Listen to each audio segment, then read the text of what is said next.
Well, David, many people are streaming, so welcome all of you that are streaming across the country.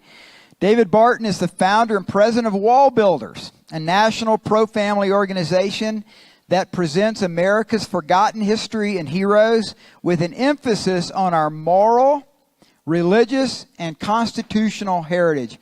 How many of you have heard David Barton speak before? Oh gosh, okay. So that goes without saying. He speaks to over 400 groups a year. He's considered by one national news organization as America's historian. I think that's very, very accurate, and you will too as he speaks. Time magazine has called him a hero to millions, including some powerful politicians. In fact, Newsmax named him as one of America's top 100 most influential evangelicals. I think he's in the top 10. And Time magazine named him as one of America's top 25. David, your video, Run to the Roar, man, that was awesome. Guys, I can't recommend not only his books any more than this video called Run to the Roar. Was that recent that you did that? Yeah, it was so good. It was so good. So let's welcome, in a wholehearted men way, David Barton. Thanks, Steve. Thanks, guys. Thank you, guys. I want to talk to you about two things this morning. Just leave you with a thought, and you guys discuss it. One is local emphasis, and two is mentorship. So let me go into those two areas. And first off, just show you stats. We do a lot of polling, do a lot of national polling, work with George Barton, etc. Christianity has got a real challenge today. 20 years ago, in the year 2000, 85% of Americans profess to be Christians. Today it is 65%. We have four out of 5 millennials today that say there is no absolute moral truth that's individually determined. 2 out of 3 Americans, 1 out of 2 Christians say that. Only 9% of Christians read the Bible on a daily basis. Only 6% of Americans have a biblical worldview. There's just lots of stuff to point at in more than 70 different categories that George Barton measures. He cannot find a statistical behavioral difference between Christians and non-Christians in 70 moral categories. So lots of stuff there, lots of things to talk about. What I want to do is I want to get into something that deals with revival, because we talk about revival. We need revival. We're praying for revival because of what we see around us. The problem I think we have with revival is it's not going to be the way we want it. There's I guess you would say, an obsession with the national focus. And the way that works, the obsession with national focus, is wherever you get your news, and if you're conservative, you're going to get it at Fox or Victory News, you're going to get it at Epic Times or Newsmax. If you're on the left, it's going to be CNN or MSNBC or wherever it is. You get all these different places for news. What happens with that is you're more familiar with what goes on at the national level than what goes on at the local level. You've heard no stories about Jacksboro, Texas, or Waterton, New York. You know nothing about Scottsbluff, Nebraska, or Yukon, Oklahoma. We don't get that. And so the result is, with all the national news we have an obsession with what goes on nationally. I'm very familiar with all the federal areas, and I work in a lot of those areas. We were asked, as Afghanistan was falling, JSOC, the military asked us to take over the evacuation of all civilians out of Afghanistan. We got 13,000 out. We've still got thousands more to go. We've had to stop, because worse than the 20 terrorist groups that are there is the State Department. State Department's impeded us more than anything else that's gone on. And so I've called numbers of senators, numbers of reps that are friends, and they got involved and got Blinken and Secretary of State to try to get them out of there, and the State Department wouldn't even do what the Secretary of State wanted. So what happens is I've been involved in 13 cases of the U.S. Supreme Court, involved in one this year as well. I've got all these national connections, and I can't get nothing done. I can't get anything done, and that's the frustration most people have. We see all the national news, and there's really nothing we can do about it. We don't like what's going on in so many areas. We don't like what's going on in a lot of policies. Can't do anything about it. So the problem we have with that is it's good to go back and look at other things. If I can take you back specifically to the American War for Independence and take you through the first 4 battles of the American Revolution. And I'm going to apologize. These normally are coming up individually, but they're all going to be layered, so I'm going to tell you what's behind what you can't see. The top right, you have the Battle of Lexington. Top left, Battle of Concord. The bottom left, Battle of Road to Boston. And the bottom right, you have Bunker Hill. Those are the first 4 battles in the American War for Independence. It's interesting historically, and we have 160,000 documents from American history, things from Columbus all the way through the space race. So we have considered the largest private collection of American history in America, and that's where we do a lot of our writing, and I can take you back to the originals and all these things. So with those first four battles in the American War for Independence, nobody called George and said, George, you're the national commander-in-chief. Here we are at Lexington. We're outnumbered 700 British to only 70 Americans. We need your help, and we need it now. Nobody did that because the whole belief was it's our community. We'll take care of it. We don't need national help. We'll take care of our own community. And so you see what happens with this is, and by the way, I'll point out there were more than 80 battles in the American War for Independence. Nearly all of them were won locally. There were very few battles in which George was involved. You have Monmouth, you have Brandywine, you have Yorktown, and those are important battles. We needed national support from time to time, but even the national battles were backed up by all sorts of local groups. So when you look at what happened in the first battle, if I take you through the first battle up on the first one, the Battle of Lexington, 700 British came to town. We're told that 70 Americans went out to meet them, courageous Americans, and that's really not accurate. What went out to meet them was the church of the Reverend Jonas Clark. The Reverend Jonas Clark had taught his congregation about the principles of war, and he said you cannot have an offensive war, you can only have a defensive war, so you don't get to shoot. If they shoot at you, you can fire back. God gives you the right of self-defense. You don't start anything. So when they lined up that morning, the British got the first shot. And it doesn't matter how good your guys are, everybody has a single-shot musket back then. And that single-shot musket's good for about 30 yards, and that was about it. So when the British got done with their firing, there were 18 Americans on the ground. No British hit the ground that morning in Lexington. The British then go on from Lexington to Concord. When they get to Concord, there were between 300 and 400 Americans that met them at Concord, and that was the church of the Reverend William Emerson. He had them out there, and they said, you're not going to do this in our town. We're just not going to allow it to be done. And they said, by the way, you've been shooting at our guys, so now we get to shoot back. And that's where the first British hit the ground. And then after that, you have what's called the Road to Boston. It's about a 5-hour battle. The British go back to Boston and say, this is not going the right way. We faced 70 Americans. Now we got between 300 and 400. There's only 700 of us. We need to get back. Well, they found problems going back because there were 4,500 Americans lined in the roads on both sides that they had to get through. And the problem was, where'd all those Americans come from? Is Reverend Payson Phillips, who brought his church out, Reverend Benjamin Balch, who brought his church out. And even if you go to the Battle of Bunker Hill, you'll find the Reverend Joseph Willard said, hey, I've got 2 companies here in the church. Let's go across town with all the other churches and defend our town from the British. Everything was thinking about local mentality. They weren't thinking about, hey, we've got to have national help. We've got to get the president. We've got to get Congress. We've got to get the Supreme Court. It was all about local stuff. And so that's the emphasis. You achieve national victories by winning enough local battles. And that's the local focus that has to happen. Now, with the concept that we've got a lot of spiritual problems going on in America, we're praying for revival. I hear that prayer all over the country. It's a great prayer. The problem with that is revivals have the same local focus. And we think, well, wait a minute. They don't occur locally because you got the Great Awakening. You take the Great Awakening with somebody like George Whitefield. George Whitefield preached 34 years. He preached 18,000 sermons in America. And grab this. 80% of all Americans physically heard George Whitefield preach a sermon. Now, how is it possible 80% of all Americans heard him preach a sermon at a time when there was no high-tech anything? It's because he got on his horse in Georgia. He was a chaplain in Georgia. He rode to Maine, which was Massachusetts at the time. He rode to Maine, and he preached in every single town he went through on the way. When he got to Maine, he turned around and went back to Georgia, but he went a different route, preaching a whole bunch of different towns coming back. He did that 7 times, back and forth, took a different route every time. The reason 80% of Americans heard him preach a sermon is because he was in 80% of the towns of America having revivals.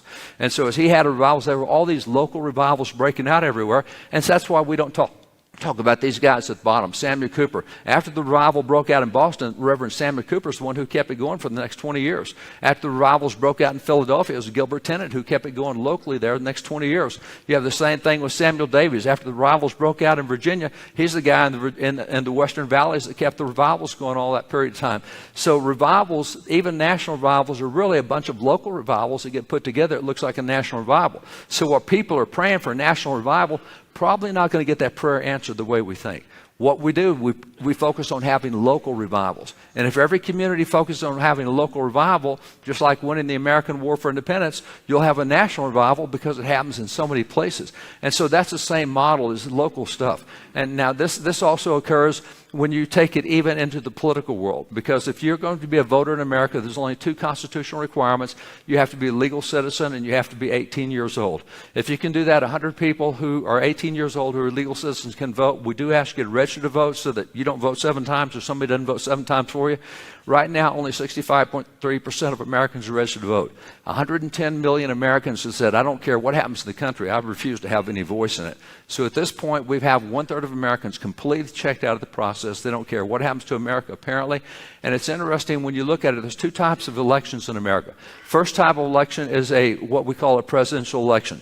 For the last 11 presidential elections, 54% of registered voters vote, but that's not 54% of Americans.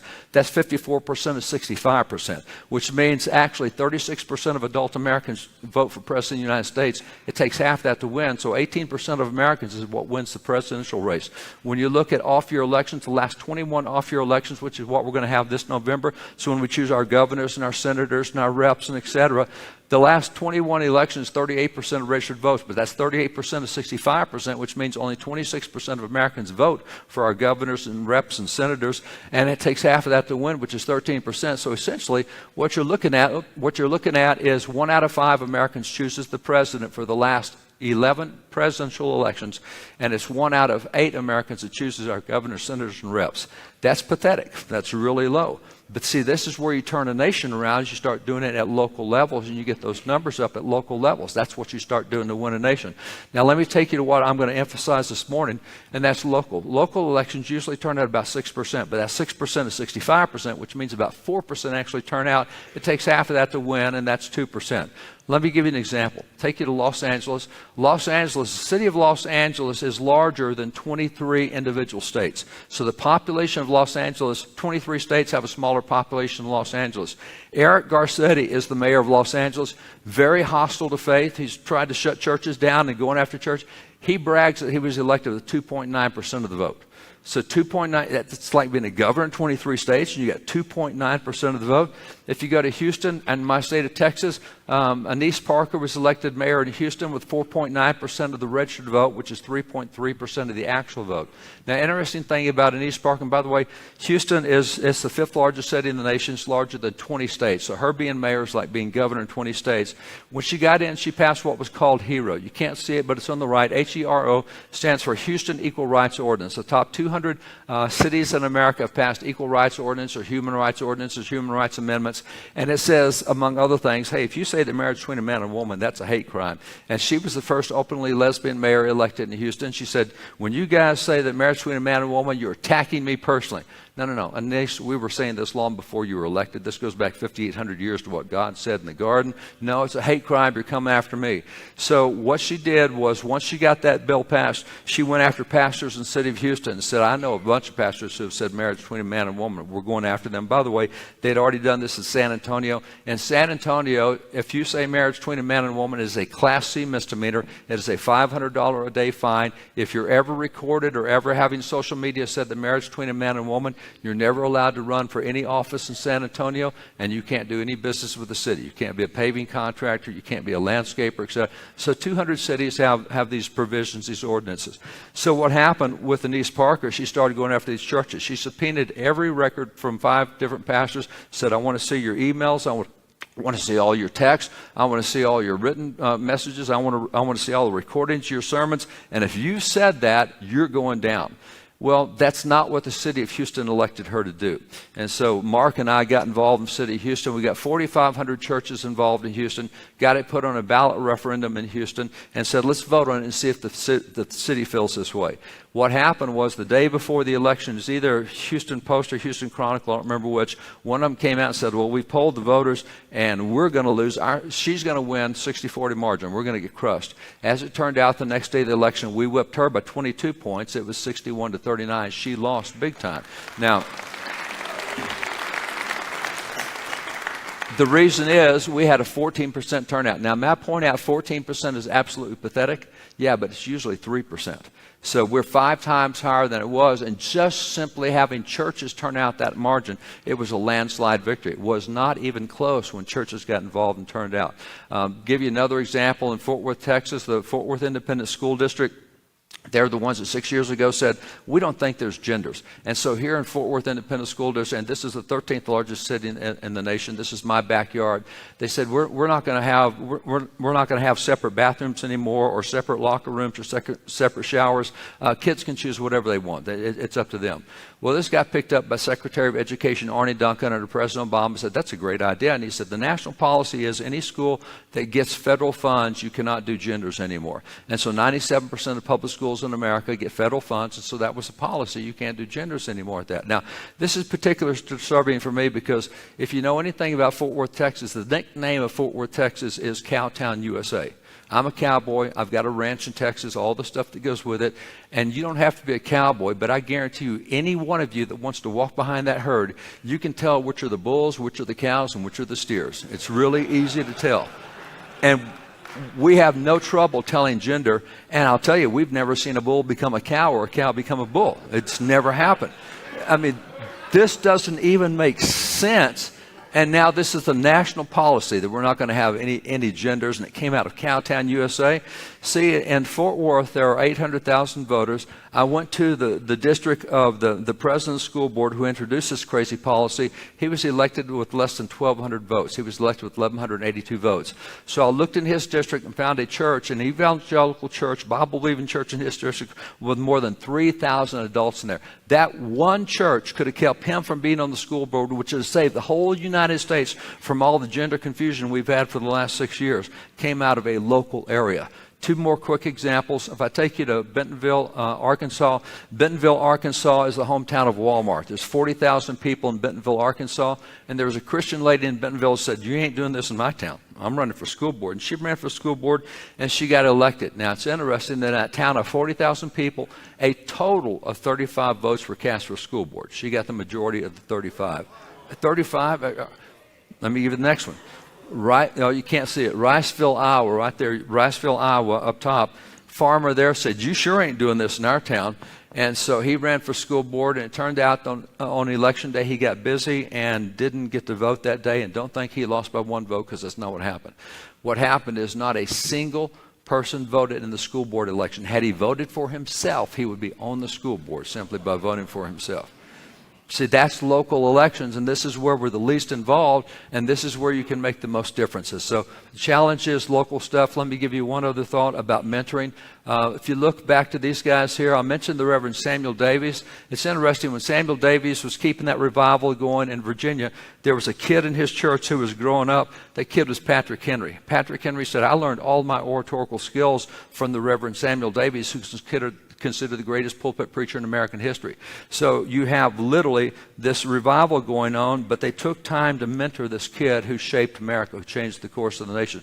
Same thing, I mentioned Gilbert Tennant in Philadelphia. He's the guy who mentored and produced a guy named Benjamin Rush, signer of the Declaration, ratifier of the Constitution, started the first Abolition Society in America, started the Sunday School movement in America. He started the first Bible Society in America. He's called the father of public schools under the Constitution, started 5 universities. He's the greatest doctor in America. I can just take you through all the stuff he did. John Adams said he's one of the 3 most significant founding fathers, and he was mentored by that guy right there, or Gilbert Tennant, a name we don't even recognize or don't even know today. If I take you to Samuel Cooper, who kept the revival going in Boston, he had a little kid running around with him for years, a little guy named John Quincy Adams.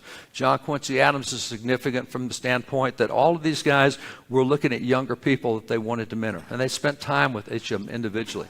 Jesus said, make disciples of all men. He didn't say make converts of all men. Go make disciples of all men. Get with individuals, teach them how to think on all the aspects he taught us. And so that's what we see in early history that made such a difference. John Quincy Adams, significant John Quincy Adams, when he was 8 years old, he had his gun out, his musket out with the Massachusetts Minutemen in the American War for Independence. When he was 10 years old, 14 years old, and 16 years old, Congress sent him as congressional diplomats to various nations, various countries, France, and then to Russia, and then to England. 16 years old, he's already had 3 diplomatic appointments. Are you kidding me? And then what happens with that? After that, he becomes the diplomat under George Washington. At 21 years old, George Washington said he's the best diplomat we have. Then he becomes a diplomat under his father, John Adams. He becomes a U.S. Senator under Thomas Jefferson. He goes back to being a diplomat under James Madison. He's the Secretary of State under James Monroe, and then he becomes the President of the United States.